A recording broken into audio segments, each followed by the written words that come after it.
श्री हरि बोलो ग्रंथराज श्रीमद् भगवद गीता जी की जय। जय श्री कृष्ण। दोस्तों, स्वागत है आपका हमारे चैनल पर। आज हम चर्चा करेंगे श्रीमद् भगवद गीता के अध्याय 7 के श्लोक 1 की। इस श्लोक में भगवान श्री कृष्ण अर्जुन को जो गूढ़ और महत्वपूर्ण संदेश देते हैं उसे समझेंगे और इसे अपने जीवन में कैसे लागू कर सकते हैं, इस पर चर्चा करेंगे। तो आइए इस आध्यात्मिक यात्रा की शुरुआत करते हैं।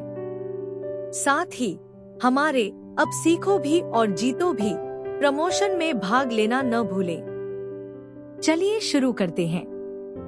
पिछले वीडियो में हमने अध्याय 6 के श्लोक 47 पर चर्चा की थी, जहां योग और ध्यान की महिमा पर जोर दिया गया था। आपने इसे देखा? अगर नहीं तो अभी जाकर देखिए। आज का श्लोक भगवान श्री कृष्ण की शिक्षा का एक महत्वपूर्ण हिस्सा है, जहां वे अर्जुन को परमात्मा की अनुभूति के लिए समर्पण का मार्ग दिखाते हैं। श्लोक इस प्रकार है। श्री भगवानुवाच मय्यासक्तं पार्थ योगं युञ्जन् मदाश्रय असंशयं समग्रणमा यथा ज्ञास्यसि तच्छृणु। श्री परमात्मने नमः। गीता सुगीता कर्तव्या किमन्यः शास्त्र विस्तरया या स्वयं पद्मनाभस्य मुख पद्माद्विनीयः श्रिता। अथ ध्यानम् शांताकारं भुजग शयनं पद्मनाभं सुरेशं विश्व आधारं गगन सदृशं मेघवर्णं शुभांगम लक्ष्मीकांत कमल नयन योगिभिः ध्यान गम्यं वंदे विष्णु भव भयहरं सर्व लोकैकनाथम्। यं ब्रह्मा वरुणेन्द्र रुद्रमृतः स्तुन्वन्ति दिव्यैः स्तवैर्वेदैः सांग पद क्रमोपनिषदे गायन्ति यं सामगाः। ध्यान अवस्थित तद्गतेन मनसा पश्यन्ति यं योगिनो यस्यान्तं न विदुः सुर असुरगणा देवाय तस्मै नमः। वसुदेव सुतं देव कंस चाणूरमर्दनम् देवकी परमानंदम कृष्ण वंदे जगद्गुरुम्। भगवद गीता अध्याय 7 श्लोक 1। श्री परमात्मने नमः। अथ सप्तमोध्याय अवतरणिका। श्री भगवान ने छठे अध्याय के 46वें श्लोक में योगी की महिमा कही और 47वें श्लोक में कहा कि योगियों में भी जो मुझ में श्रद्धा प्रेम करके मेरा भजन करते हैं वे भक्त सर्वश्रेष्ठ हैं। भक्तों को जैसे भगवान की याद आती है तो वे उसमें तल्लीन हो जाते हैं, मस्त हो जाते हैं। ऐसे ही भगवान के सामने भक्तों का विशेष प्रसंग आता है तो भगवान उसमें मस्त हो जाते हैं। इसी मस्ती में सराबोर होते हुए भगवान अर्जुन के बिना पूछे ही 7वें अध्याय का विषय अपनी तरफ से प्रारंभ कर देते हैं। 1 से 7 भगवान के द्वारा समग्र रूप के वर्णन की प्रतिज्ञा करना तथा अपरापरा प्रकृतियों के संयोग से प्राणियों की उत्पत्ति बताकर अपने को सबका मूल कारण बताना। समग्र रूप का वर्णन सुनने के लिए अर्जुन के प्रति भगवान की आज्ञा। श्लोक 1। श्री भगवानुवाच मय्यासक्तं पार्थ योगं युञ्जन् मदाश्रयः असंशयं समग्रं मा यथा ज्ञास्यसि तच्छृणु। उच्चारण की विधि। मयि आसक्तं पार्थ योगं युञ्जन् मदाश्रयः असंशयं समग्रं माम यथा ज्ञास्यसि तत् शृणु। 1। शब्दार्थ। पार्थ अर्थात है पार्थ।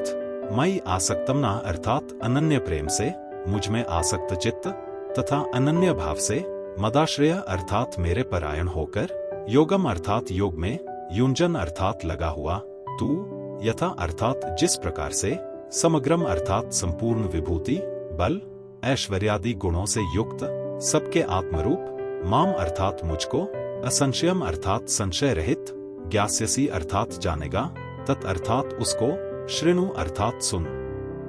अर्थ। श्री भगवान बोले है पार्थ, अनन्य प्रेम से मुझ में आसक्त चित्त तथा अनन्य भाव से मेरे परायण होकर योग में लगा हुआ तू जिस प्रकार से संपूर्ण विभूति, बल, ऐश्वर्यादि गुणों से युक्त, सबके आत्मरूप मुझको संशय रहित जानेगा, उसको सुन। 1।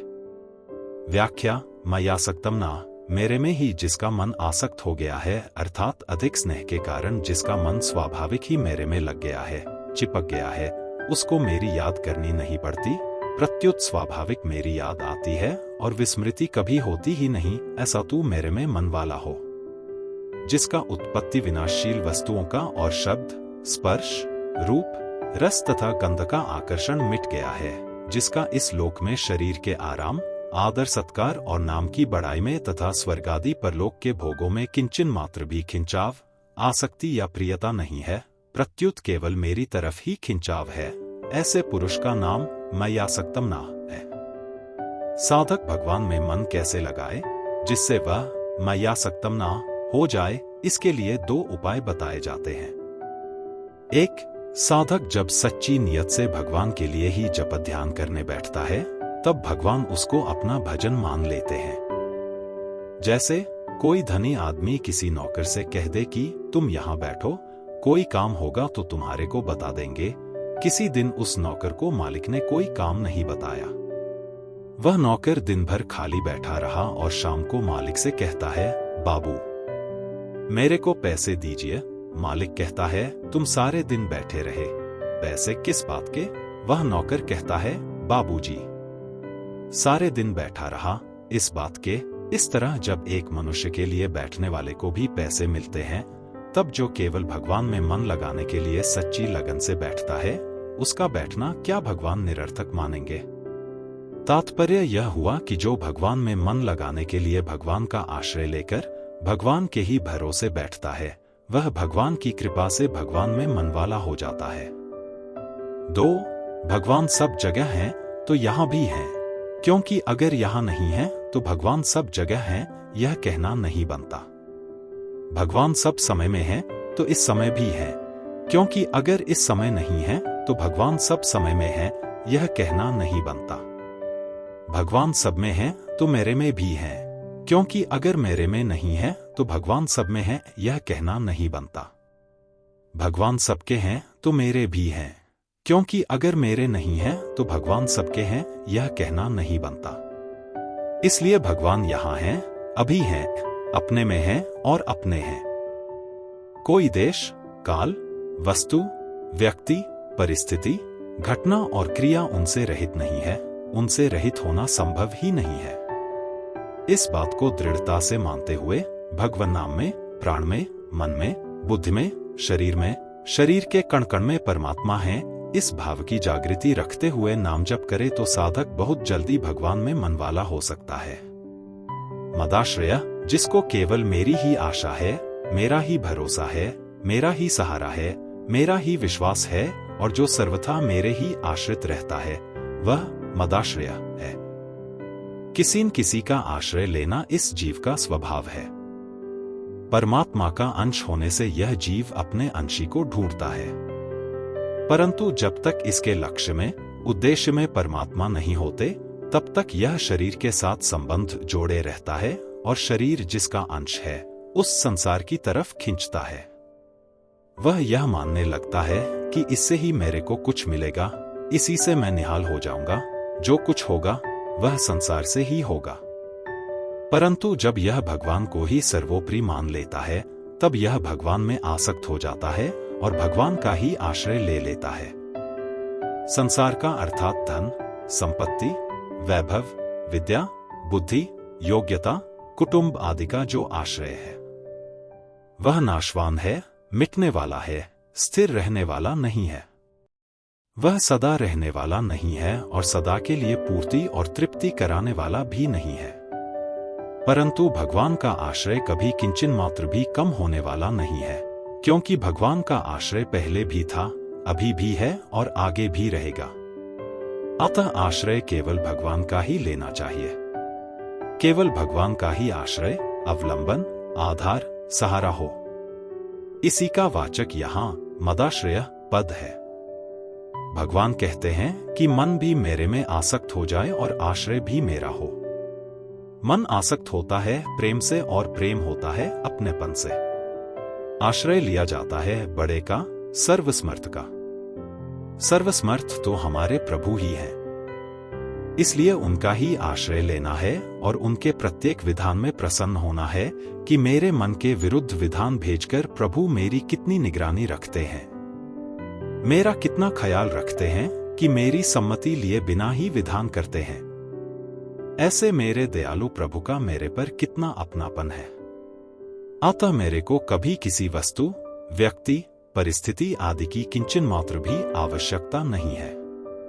इस प्रकार भगवान के आश्रित रहना ही मदाश्रय होना है। योगम युंजन, भगवान के साथ जो स्वतः सिद्ध अखंड संबंध है, उस संबंध को मानता हुआ तथा सिद्धि सिद्धि में सम रहता हुआ साधक जप, ध्यान, कीर्तन करने में, भगवान की लीला और स्वरूप का चिंतन करने में स्वाभाविक ही अटल भाव से लगा रहता है। उसकी चेष्टा स्वाभाविक ही भगवान के अनुकूल होती है। यही योगम युंजन कहने का तात्पर्य है। जब साधक भगवान में ही आसक्त मन वाला और भगवान के ही आश्रय वाला होगा, तब वह अभ्यास क्या करेगा? कौन सा योग करेगा?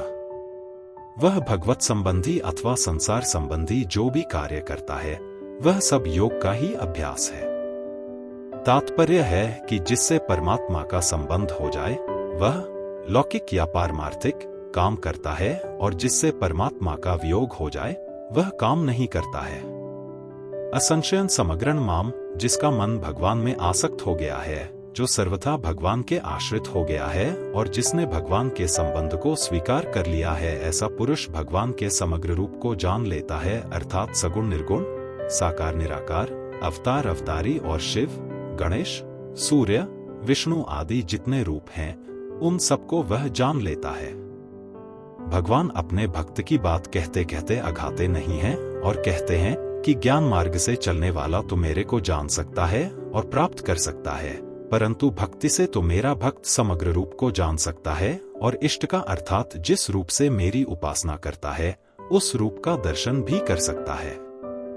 यथा ज्ञास्यसि तच्छृणु, यहाँ यथा पद से प्रकार बताया गया है कि तू जिस प्रकार जान सके वह प्रकार भी कहूंगा, और तत्पद से बताया गया है कि जिस तत्व को तू जान सकता है उसका मैं वर्णन करता हूं, तू सुन। एक स्थूल से लेकर सूक्ष्म तक वर्णन करना, जैसे भूमि से जल सूक्ष्म है, जल से अग्नि सूक्ष्म है, अग्नि से वायु सूक्ष्म है आदि, यह यथा कहने का तात्पर्य है।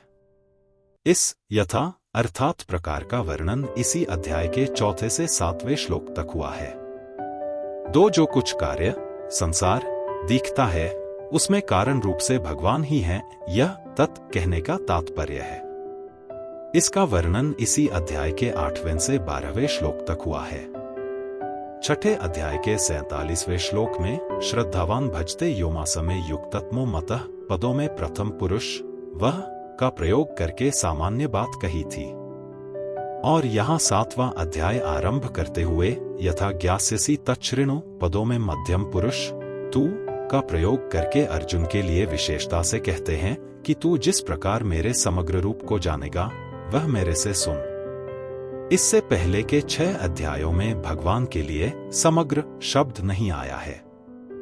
चौथे अध्याय के 23वें श्लोक में यज्ञायाचरतः कर्म समग्रं प्रविलीयते पदों में कर्म के विशेषण के रूप में समग्र शब्द आया है, और यहाँ समग्र शब्द भगवान के विशेषण के रूप में आया है। समग्र शब्द में भगवान का तात्विक स्वरूप सबका सब आ जाता है, बाकी कुछ नहीं बचता। विशेष बात 1, इस श्लोक में आसक्ति केवल मेरे में ही हो, आश्रय भी केवल मेरा ही हो, फिर योग का अभ्यास किया जाए तो मेरे समग्र रूप को जान लेगा, ऐसा कहने में भगवान का तात्पर्य है कि अगर मनुष्य की आसक्ति भोगों में है और आश्रय रुपए पैसे कुटुंब आदि का है, तो कर्मयोग, ज्ञान योग, ध्यान योग आदि किसी योग का अभ्यास करता हुआ भी मेरे को नहीं जान सकता। मेरे समग्र रूप को जानने के लिए तो मेरे में ही प्रेम हो, मेरा ही आश्रय हो, मेरे से किसी भी कार्य पूर्ति की इच्छा न हो, ऐसा होना चाहिए और ऐसा नहीं होना चाहिए। इस कामना को छोड़कर भगवान जो करते हैं वही होना चाहिए, और भगवान जो नहीं करना चाहते वह नहीं होना चाहिए। इस भाव से केवल मेरा आश्रय लेता है, वह मेरे समग्र रूप को जान लेता है। इसलिए भगवान अर्जुन को कहते हैं कि तू मय्यासक्तम ना और मदाश्रय हो जा। 2, परमात्मा के साथ वास्तविक संबंध का नाम योगम है, और उस संबंध को अखंड भाव से मानने का नाम युंजन है।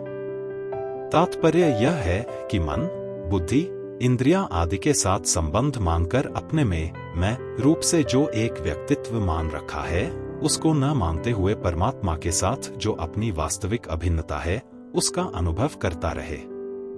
वास्तव में योगम युंजन की इतनी आवश्यकता नहीं है जितनी आवश्यकता संसार की आसक्ति और आश्रय छोड़ने की है।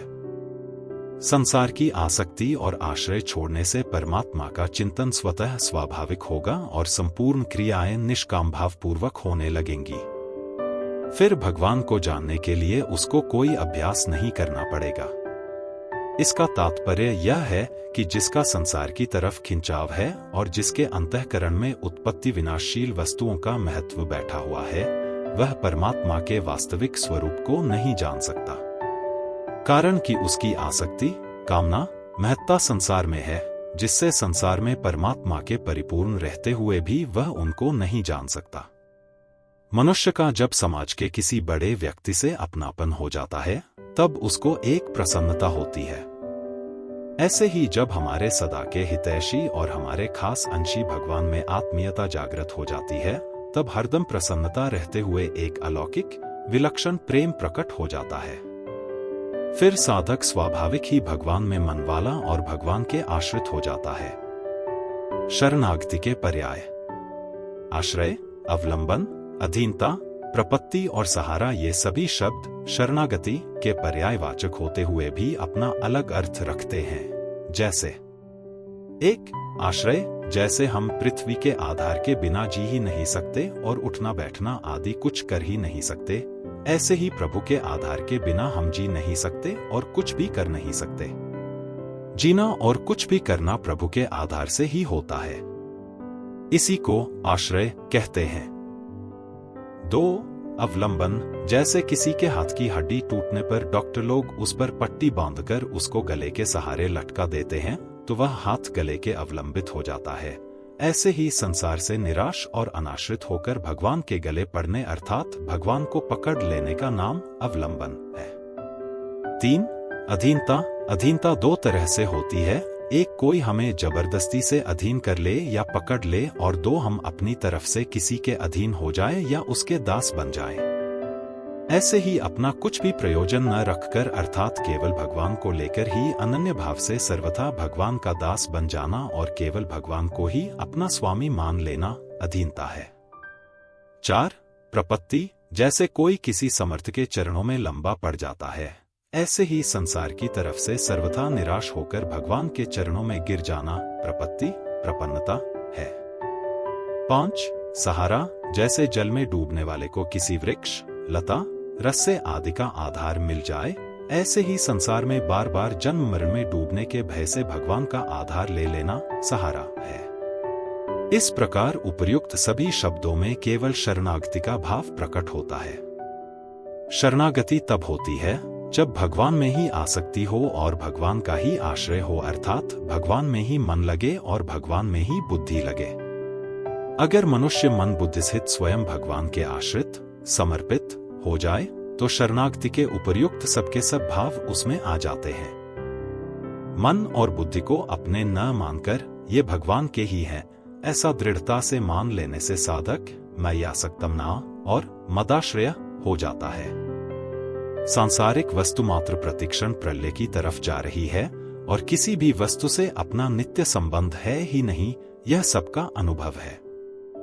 अगर इस अनुभव को महत्व दिया जाए अर्थात मिटने वाले संबंध को अपना न माना जाए तो अपने कल्याण का उद्देश्य होने से भगवान की शरणागति स्वतः आ जाएगी, कारण कि यह स्वतः ही भगवान का है।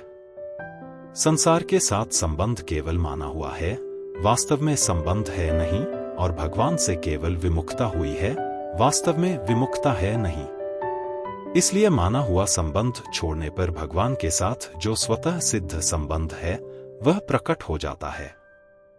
परिशिष्ट भाव, जिसका मन स्वाभाविक ही भगवान की तरफ खिंच गया है, जो सर्वथा भगवान के आश्रित हो गया है और जिसने भगवान के साथ अपने स्वतः सिद्ध नित्य योग आत्मीय संबंध को स्वीकार कर लिया है, वह भक्त भगवान के समग्र रूप को जान लेता है।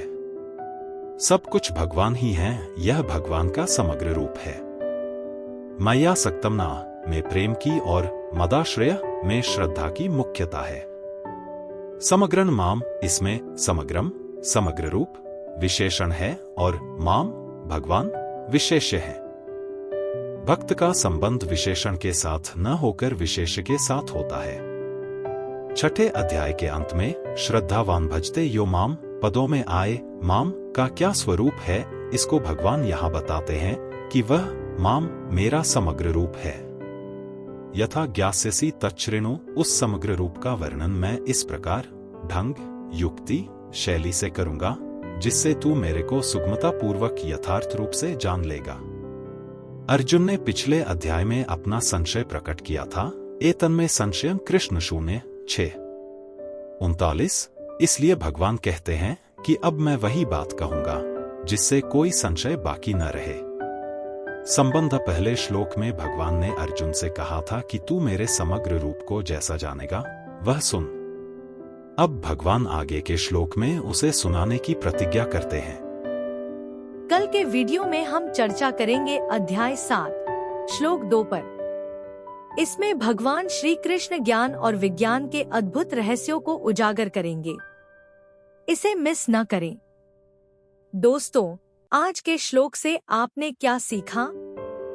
हमें कमेंट बॉक्स में जरूर बताएं और हमारे डेली कहूत क्विज में भाग लेकर 501 रुपए के फ्लिपकार्ट वाउचर जीतने का मौका पाएं।